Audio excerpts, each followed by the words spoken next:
باوجود اس کے آل محمد مصطفیٰ صلی اللہ تعالی علیہ وسلم ہمیشہ ثابت قدم رہے اور اللہ کی طرف سے انہیں ہمیشہ غیبی مدد آتی رہی۔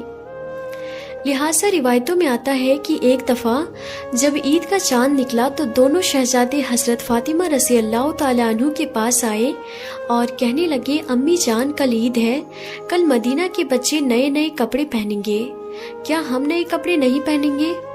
تو حضرت فاطمہ رضی اللہ تعالیٰ عنہ بہت پریشان ہوئی اور اپنی لختی جگر کو دلاسا دلایا کہ ان کے لیے بھی اللہ کپڑوں کا انتظام ضرور فرمائے گا۔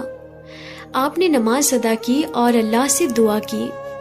اس کے بعد کچھ ہی لمحوں میں کسی نے دروازے پر دستک دیا، پوچھا کون ہے؟ کہا میں اہل بیت کا درجی ہوں، شہزادوں کے لیے کپڑے لے کر آیا ہوں۔ لہٰذا آپ نے کپڑے لے لیے۔ جب نبی پاک صلی اللہ تعالی علیہ وسلم نے صبح حسن اور حسین کو نئے کپڑے پہنے دیکھا تو آپ نے فرمایا، اے فاطمہ کیا تم جانتی ہو یہ کپڑے کہاں سے آئے ہیں؟ عرض کیا، ابا جان آپ ہی بتا دیں۔ آپ نے فرمایا، یہ کپڑے جنت سے آئے ہیں اور وہ جو شخص کپڑے لے کر آیا تھا جبریل امین تھا۔ صحابہ اکرام اور خلفائے راشدین بھی حسنین رضی اللہ تعالی عنہ سے بے پناہ محبت و عقیدت رکھتے تھے اور ان کی عزت و توقیر فرماتے۔ لہٰذا ایک روایت کے مطابق جب حضرت عمر ابن خطاب رضی اللہ تعالی عنہ خلیفۃ المسلمین تھے تو آپ ایک دن ممبر رسول پر خطبہ دے رہے تھے۔ حضرت امام حسین رضی اللہ تعالی عنہ آپ کے پاس آئے اور ان سے کہا کہ آپ میرے نانا کے ممبر سے نیچے اتر جائیں اور اپنے والد کے ممبر پر تشریف لے جائیں۔ حضرت عمر نے کہا، میرے والد کا تو کوئی ممبر نہیں ہے۔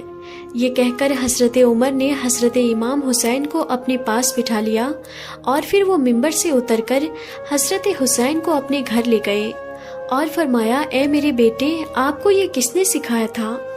آپ نے کہا کہ کسی نے نہیں۔ حضرت عمر نے فرمایا، اگر آپ ہمارے پاس آ جایا کریں تو بہت اچھا ہوگا۔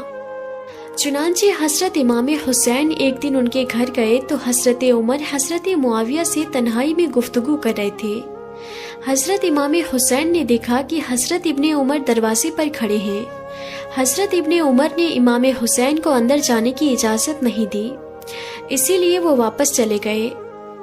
بعد میں جب حضرت عمر سے ان کی ملاقات ہوئی تو آپ نے فرمایا، اے میرے بیٹے حسین، آپ ہمارے پاس آتے کیوں نہیں؟ لہٰذا حضرت حسین نے فرمایا، میں ایک دن آیا تھا اور آپ مشروف تھے، مگر آپ کے صاحبزادے ابن عمر نے مجھے اجازت نہیں دی تو میں واپس چلا گیا۔ اس پر حضرت عمر نے فرمایا، نہیں، آپ تو عبداللہ ابن عمر سے زیادہ اجازت کے حقدار ہیں، کیونکہ ہمارے سروں پر یہ جو تاج شرافت ہے یہ سب کچھ اللہ تعالیٰ نے آپ کے گھرانے کی برکت سے ہی دیا ہے۔ اور پھر حضرت امام حسین کے سر پر حضرت عمر نے شفقت سے ہاتھ رکھا۔ اسی طرح مورخین نے لکھا ہے کہ حضرت عمر رضی اللہ تعالیٰ عنہ نے حضرت امام حسین کا وظیفہ اپنے بیٹوں سے بھی چڑھا بڑھا کر رکھا تھا۔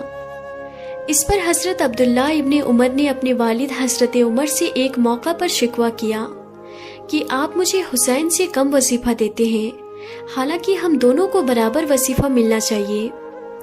روایت میں آتا ہے کہ حضرت عمر نے ان پر ناراضگی کا اظہار کیا اور فرمایا کہ تم حسین کے ساتھ برابری کی بات کیسے کر رہے ہو؟ تم عمر کے بیٹے ہو اور وہ رسول اللہ صلی اللہ تعالی علیہ وسلم کے نواسے ہیں۔ اگر آج تمہارا باپ امیر المومنین ہے تو وہ حسین کے نانا کی برکت سے ہے، اسی لیے اس سوچ کو ذہن سے نکال دو۔ اسی طرح ایک روایت کے مطابق حضرت عمر کے پاس مدینہ میں شاہ ایران کے خزانے بطور مال غنیمت کے پیش کیے گئے۔ حضرت عمر نے اس کے متعلق صحابہ سے مشورہ کیا کہ اس کو کس طرح تقسیم کیا جائے، یعنی کس پیمانے سے ماپ کر یا ہاتھوں کی ہتھیلیوں سے اندازہ کر کے تقسیم کیا جائے۔ حضرت علی نے فرمایا، ہاتھوں کی ہتھیلیوں سے دینا زیادہ بہتر ہے۔ لہٰذا حضرت عمر نے سب سے پہلے حضرت حسن کو اس طرح دیا اور اس کے بعد حضرت حسین کو بلا کر اسی طرح سے عنایت فرمایا اور اس کے بعد لوگوں کو بلا بلا کر دینا شروع کیا۔ اسی طرح امام زہری نے بیان فرمایا کہ حضرت عمر نے صحابہ کی اولادوں کو مال غنیمت سے لباس دیے، ان میں حضرت امام حسن اور حسین کے شان کوئی لباس نہیں تھا۔ لہٰذا حضرت عمر یمن کے علاقے کی طرف لوگوں کو روانہ فرمایا اور والی یمن کو حکم بھیجا کہ دونوں شہزادوں یعنی حضرت حسن و حسین کے لیے خصوصی قیمتی اور خوبصورت لباس تیار کر کے بھیجا جائے۔ جب یہ لباس وہاں سے تیار ہو کر آیا، ان دونوں شہزادوں نے پہنا تو اس وقت حضرت عمر نے ان کو دیکھ کر فرمایا، اب مجھے دلی خوشی ملی۔ تو ناظرین، آج کی اس ویڈیو میں تھا